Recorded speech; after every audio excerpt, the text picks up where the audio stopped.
Avant, moi, c'est le chaos, quoi. Le début de la fin. Un voile noir est en train de s'abattre sur nous. Ah bah ouais, mais là, le voile noir, le chaos, j'ai passé un cap, hein. Et salut à tous, on se retrouve pour l'épisode 25 de Warhammer Made by Amateur. Alors pour ce numéro 25, je vous prévois un gros scénario, voilà que j'ai eu beaucoup d'idées ces derniers temps. Et celle-là, c'était un de mes top 3, donc je vous le sers. C'est une bataille impériaux contre comte vampire avec un gros scénario. Alors le scénario, c'est Gehenni Snatch, autrement dit la fameuse nuit des mystères de Warhammer, le moment où Morsleb, la lune de Malpierre, est la plus voyante et où la magie découle. C'est un scénario que j'ai créé donc qui s'appelle La nuit des mystères. Ou si vous préférez, Gehenni Snatch tout simplement. J'arrive pas à le dire, c'est pour ça que je vais pas souvent le dire. Alors les règles de ce scénario, comme vous le voyez déjà à la table, vous avez une sorte de fortification, un petit fortin impérial avec une statue de mort en plein centre et plein de règles spéciales. Déjà c'est une nocturne, bataille nocturne, autrement dit la vision des tirs et de la magie ne dépasse pas les 24 pas. Mais les impériaux étant en plein centre, il n'y aura pas de problème. Les impériaux se déploient à l'intérieur du fortin. Ils n'ont pas le droit de sortir des lignes de barricade pendant leur déploiement. Les comtes vampires se déploient autour à 12 pas. Voilà. Voilà un petit peu pour la base. Ensuite, les autres règles spéciales. Alors, déjà, c'est une partie qui va se jouer en points. Donc, pour chaque régiment comte vampire qui seront à la fin de la partie au contact de la statue de mort, ils gagnent un point.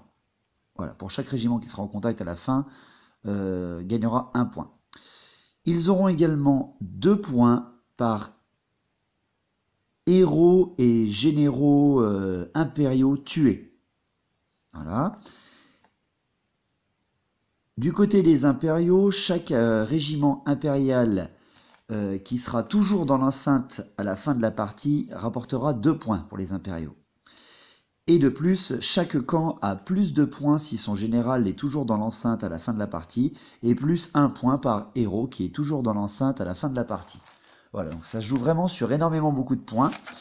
Alors d'autres règles encore à rajouter.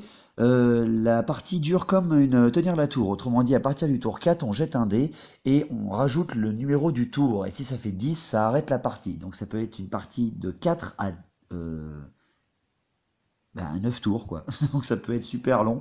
Et oui, parce que la nuit des mystères dure dure jamais chaque année le même nombre de temps. Et dernière petite règle, les impériaux, tant qu'ils sont dans l'enceinte, sont tenaces et immunisés psycho. Voilà, c'était pour mettre un peu plus de roleplay, on va dire. Hein. Voilà, ils se défendent jusqu'à la mort, ils savent que c'est la nuit des mystères, ils sont hyper flippés, ils ont un bon général avec eux.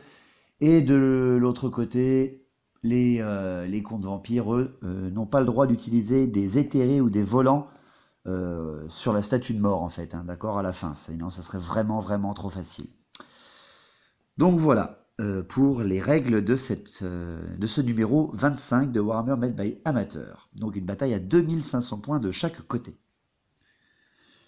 Donc les listes d'armées. Alors liste d'armées impériales, un général un grand général avec croc runique, armure de plate complète et le bouclier enchanté, et un seigneur sorcier niveau 4 avec son PAM. J'ai pris 2 héros pour les impériaux, le capitaine GB et le prêtre guerrier. J'ai également pris alors 39 halbardiers en unité de base, 20 épéistes, j'ai également pris 19 halbardiers et j'ai mis 2 x 10 arquebusiers, voilà, parce qu'il me fallait un peu de tir quand même. Pour mes unités spéciales, j'ai pris mes 40 flagellants, mes 29 joueurs d'épée et mon grand canon. Et de plus, en unité rare, j'ai pris l'hélioboliste de Is, bien entendu, et le canon feu d'enfer. Alors, c'est moi qui ai fait la liste impériale, parce que je voulais une armée piétonne en fait, mais c'est pas moi qui vais les commander, hein. C'est Henri, le petit jeune qui est venu également avec Lucie et Pierre faire la grande partie qu'on avait faite en initiation à l'épisode bonus. Donc je lui ai fait sa liste, je lui ai mis plein de trucs tenaces, indomptables, frénétiques, voilà. Les impériaux avaient la ténacité de base, donc j'ai mis que des troupes en fait, que de l'infanterie. parce que c'est plus maniable que de la cavalerie, surtout s'il doit conserver une enceinte. Moi de mon côté, j'ai pris mes comptes vampires.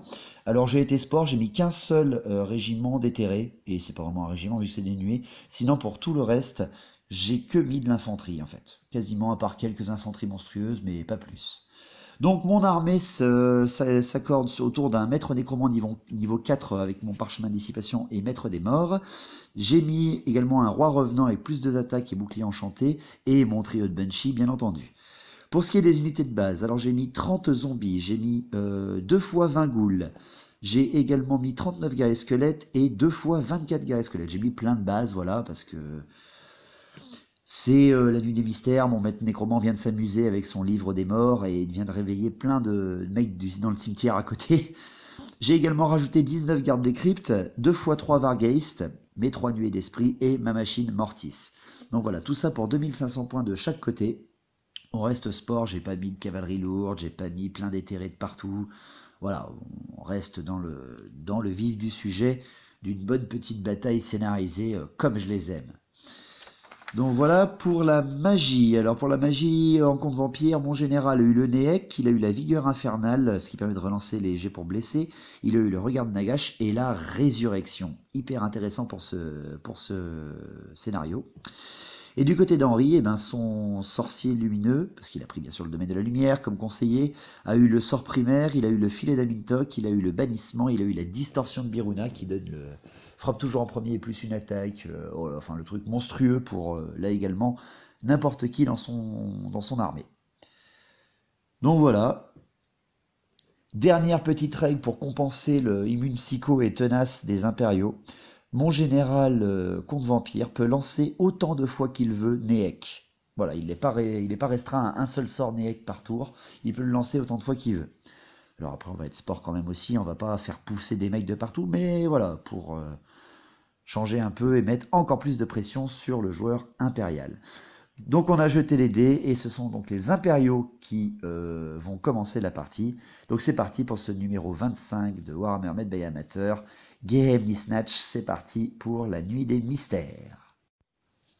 Donc le déploiement simple des deux armées, l'Empire étant très centré sur l'enceinte, avec chaque régiment tourné un petit peu vers ses cibles respectives. Et moi de mon côté, j'ai mis un côté de Vargeist, un côté de Ghoul garde des cryptes, un côté de zombies guerrier squelette et un côté de guerrier squelette avec ma machine Mortis. Voilà en gros le déploiement, tout simple.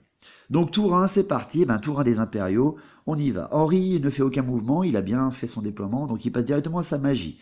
La magie, il fait 4 et 2, donc il prend 4 dés pour faire le bannissement sur la machine Mortis, il fait un irrésistible.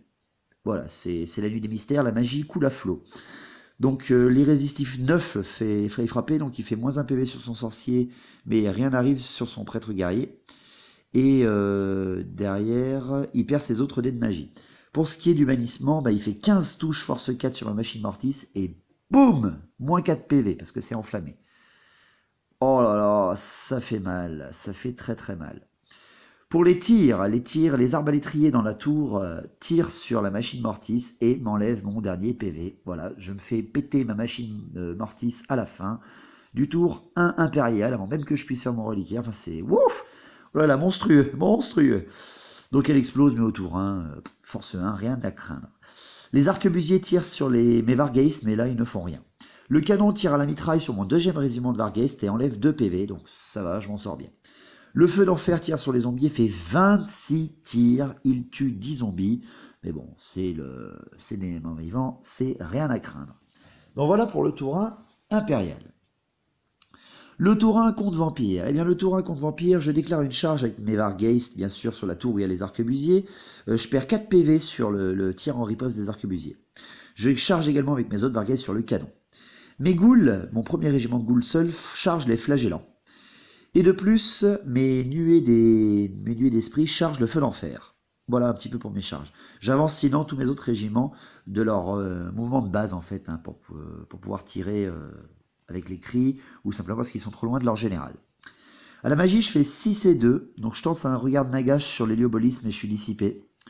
Je tente une résurrection, elle est lancée et elle passe, mais elle est dissipée là aussi, c'est quand même un peu plus embêtant.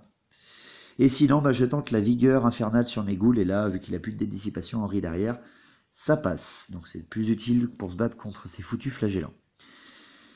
Au tir, mes Banshee. Alors ma Banshee crie sur les épéistes, elle ne fait rien. Ma Banshee crie sur les halbardiers, mais ne fait qu'un beau 10, donc elle en enlève 4, c'est beau, enfin elle fait 10 plus 2, donc elle en enlève 4, c'est magnifique. Et l'autre Banshee tire sur les joueurs d'épée, mais ne fait rien. Voilà. Pour les corps à corps. Alors, pour les corps à corps, mes nuées sur le feu d'enfer. Le feu d'enfer, je lui explose la gueule, mais je fais pas d'irrésistible parce que j'ai pas envie de rentrer en contact avec les halbardiers et tout ça, parce que je sais qu'ils vont me faire mal dans mes guerriers. Donc, non, je préfère rester où j'en suis. Pour ce qui est des Varghese contre les arquebusiers, je dégomme 6 arquebusiers, mais vu que la règle des impériaux les rend tenaces, et puis qu'ils sont dans un bâtiment, les arquebusiers restent. Voilà, il fait un beau jet vu que le général est derrière. Pas de souci, les Varghese sont repoussés. Les Varghese, par contre, contre le canon, ils explosent le canon et je fais donc une irrésistible sur le flanc des flagellants. Donc, vu que j'ai pas encore fait le combat avec les ghouls et le flagellant, j'utilise les Varghese dans ce corps à corps. Il y a 2 sacrifices dans l'équipe d'Henri, 2 flagellants qui se tuent.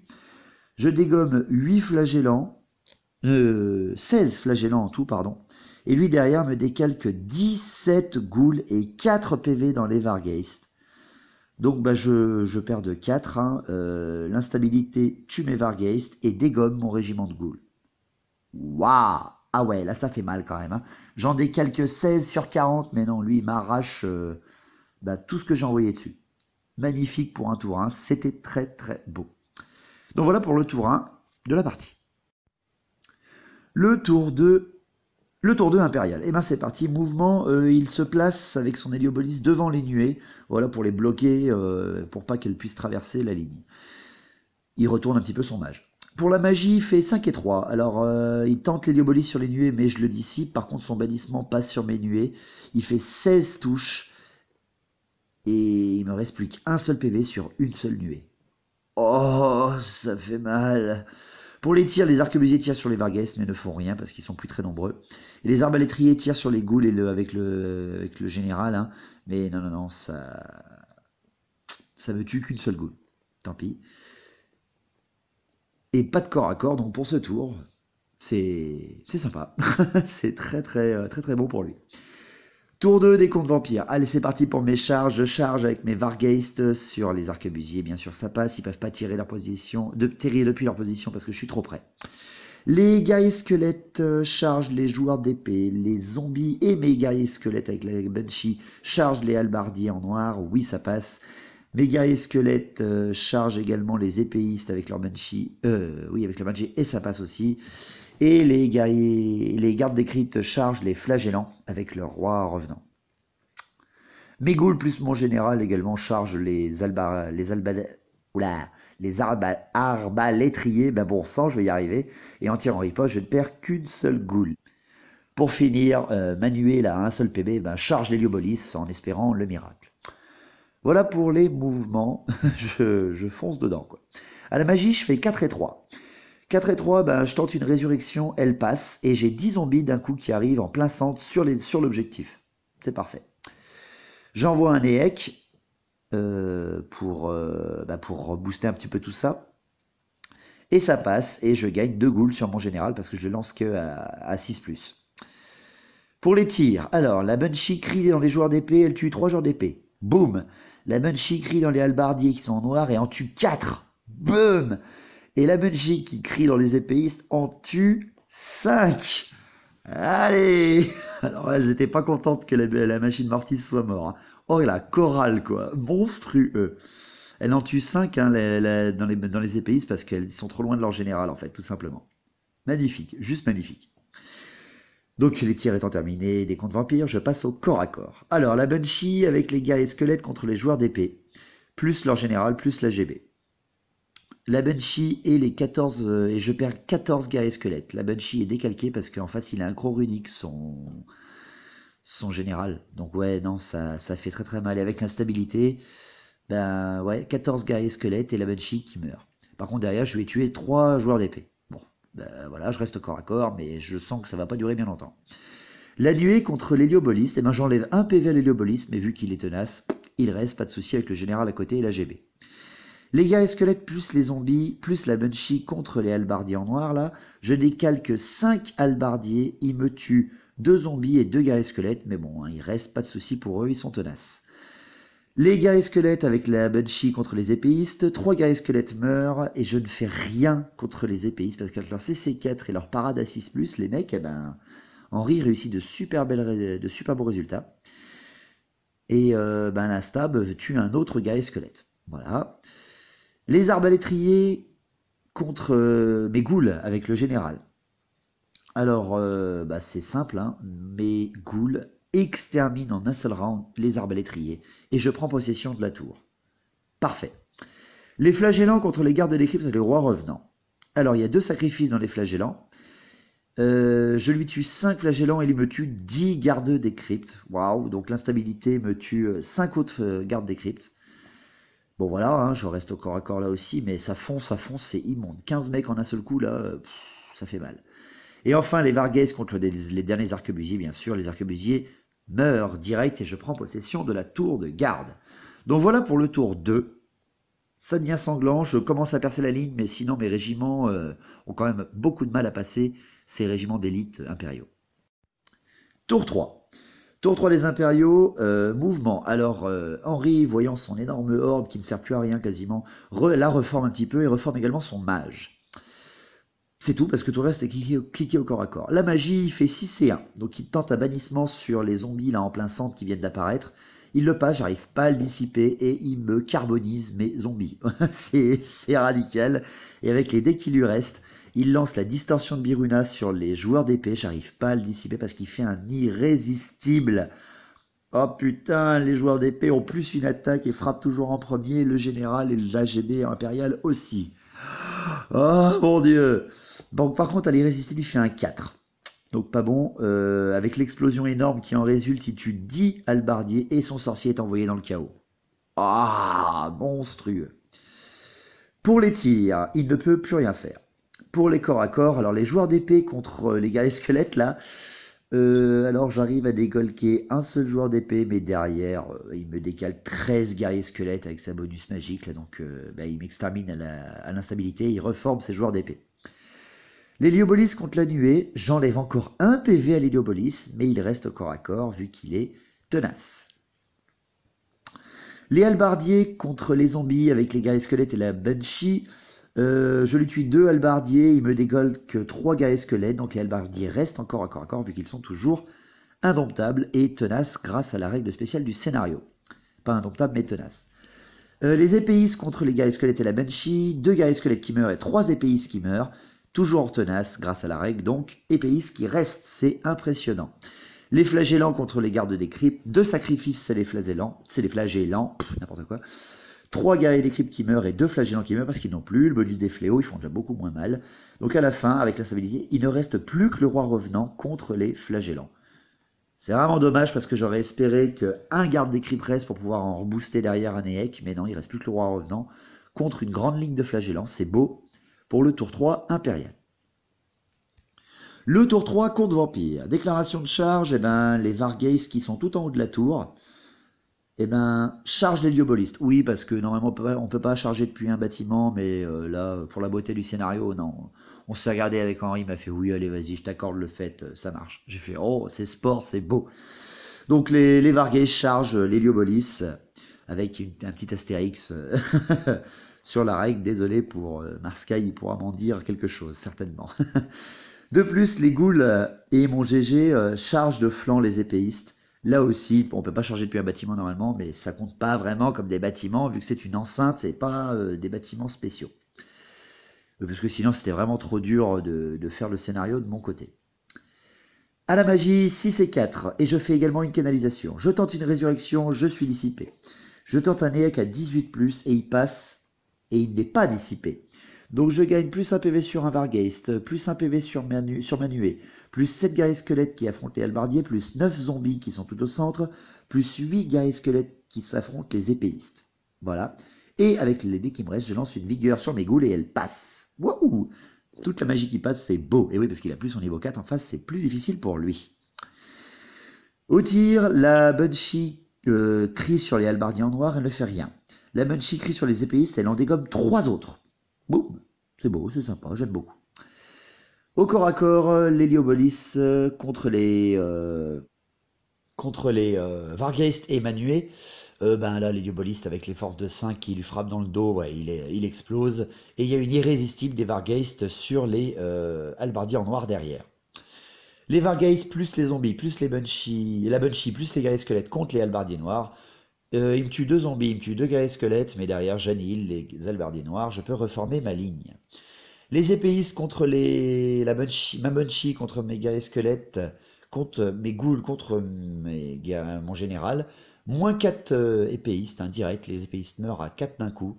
3 guerriers squelettes d'un coup qui meurent aussi parce qu'ils ont une bonne riposte les mecs, mais vu qu'ils sont tenaces toujours, ils restent au corps à corps. Et le roi revenant contre les flagellants, ben il y en a qu'un seul qui meurt et le roi revenant se fait décalquer la tronche en retour. Je suis vachement déçu.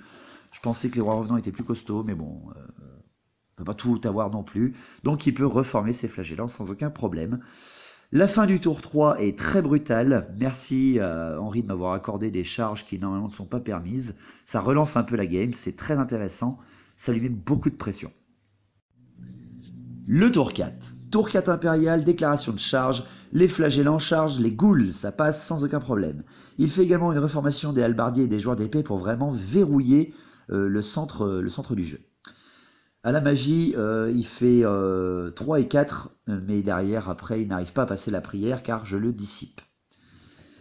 Pour les corps à corps, parce qu'il a plus de tir bien entendu. Corps à corps, les flagellants avec les épéistes contre les ghouls avec le général et les guerriers squelettes avec la Banshee. Il y a 3 sacrifices chez les flagellants et il dégomme 11 ghouls. Je tue 2 flagellants et un épéiste et lui me tue un guerrier squelette.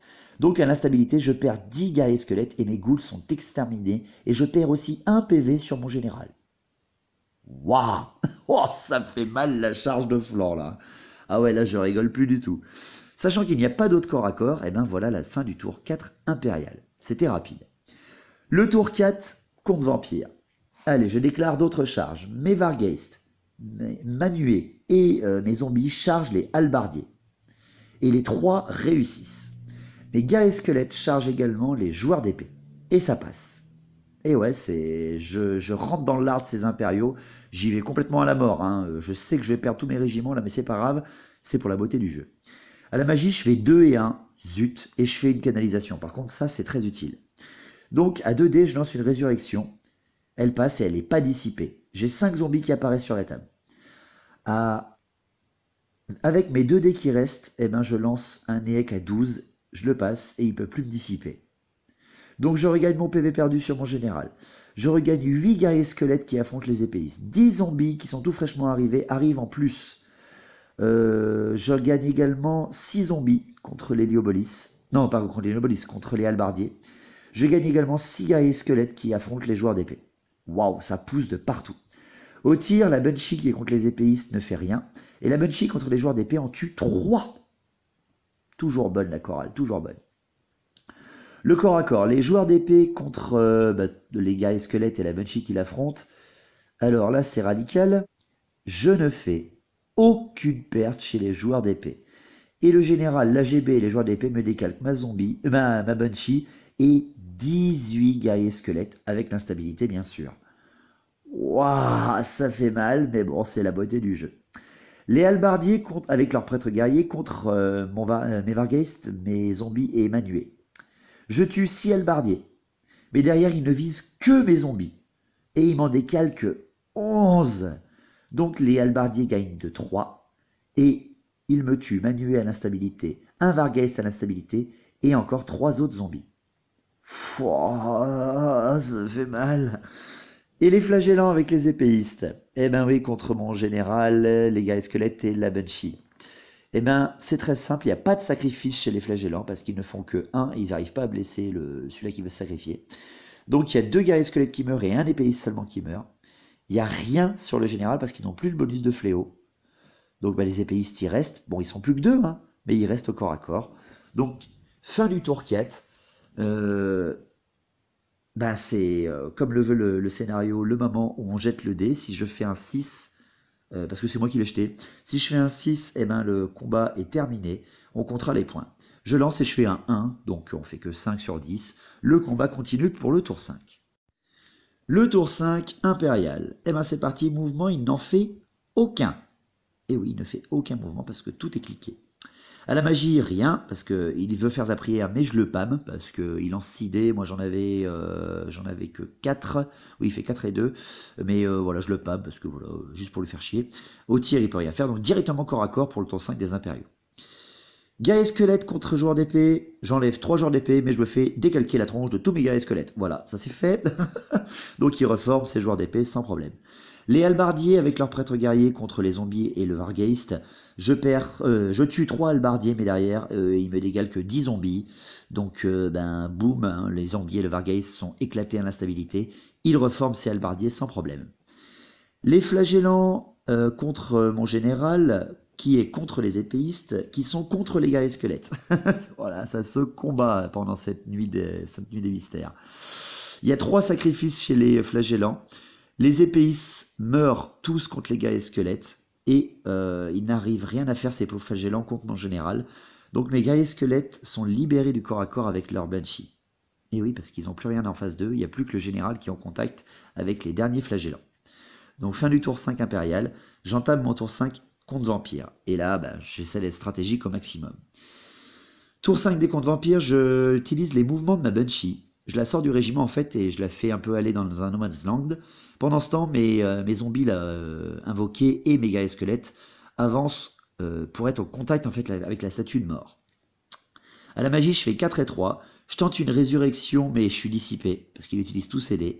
Et après, je passe un éec à 12+, et il peut plus me dissiper. Donc je récupère 14 zombies et 8 guerriers squelettes dans les 2 régiments qui ont avancé là. Au tir, j'utilise ma Banshee, voilà, qui vient de sortir de régiment, qui peut crier dans un corps à corps sur les flagellants, et vu qu'ils ne sont plus que 2, elle me les tue sans aucun problème. Merci ma belle, c'est magnifique. Et donc pour les corps à corps, il n'y en a pas pour le tour 5 des contes vampires. Donc j'ai du tour 5, parce que là aussi, on va voir si ça finit. C'est Henri qui prend le dé, il jette, et il fait 5. Donc c'est la fin du jeu, fin du tour, fin du scénario, et on va donc calculer les points au tour 5. Alors, il y a eu le sorcier impérial de mort par un fiasco, donc on empoche les points du côté contre vampire, 2 points. Il y a 2 régiments contre vampire qui sont au contact de la statue, 2 points de plus. Il y a une banshee à l'intérieur de l'enceinte, 1 point de plus. Et il y a mon général à l'intérieur de l'enceinte, 2 points de plus, ça me fait 2, 4, 6, 7 points chez les contre vampires. Il y a 2 régiments impériaux toujours dans l'enceinte, ça fait 4 points pour Henri. Il y a 2 héros présents dans l'enceinte, 2 points encore pour Henri, et parce qu'il y a la GB et le prêtre guerrier, et il y a encore son général présent dans l'enceinte, ça lui fait encore 2 points. Il a donc 8 points et moi 7, donc avec le beau fair play qu'il m'a fait et un scénario qui j'espère vous l'aura plu, c'est une superbe survie des impériaux à 1 point près pour ce scénario de Game Snatch de la nuit des mystères, du numéro 25 de Warhammer Made by Amateur. Donc voilà, j'espère que ça vous a plu. Belle victoire d'Henri, il était très content, hein, moi, aucunement déçu. Perdre à 1 point sur un scénario aussi travaillé, c'était sympa. J'espère que ça vous a plu, voilà. Donc la prochaine partie, alors ça sera mes Bretoniens. Voilà, je sors mes Bretoniens parce que ils seront pas peints, je suis désolé, ils seront sous coucher blanc ou sous coucher noir, j'en sais rien. Mais bon, j'ai 3000 points là à tenter tout de suite. Et c'est simple, vous allez mettre dans les commentaires, vous allez voter sur quelles armées en fait, quelle armée ils vont affronter. Voilà. En quelle armée voulez-vous affronter, voulez-vous que mon collègue joue face à mes Bretoniens. Donc en disponible, vous avez une armée aux elfes, armée naine, armée homme lézard, armée roi des tombes, armée démon du chaos de Khorne, armée orc et gobelin, armée contre vampire, armée Skaven. Voilà tout ce que vous avez en disponible pour faire affronter mes Bretoniens. Donc je vous laisse tous au vote. Et je respecterai bien sûr la loi de la démocratie. La partie sera faite la semaine prochaine, donc votez bien, vous avez tout le temps qu'il faut jusqu'à peu près dimanche prochain. Donc merci à vous, merci de continuer à regarder, merci des abonnés, merci des commentaires. À la prochaine, portez-vous bien, longue vie à Battle, au vrai Battle. Merci à tous et à la prochaine.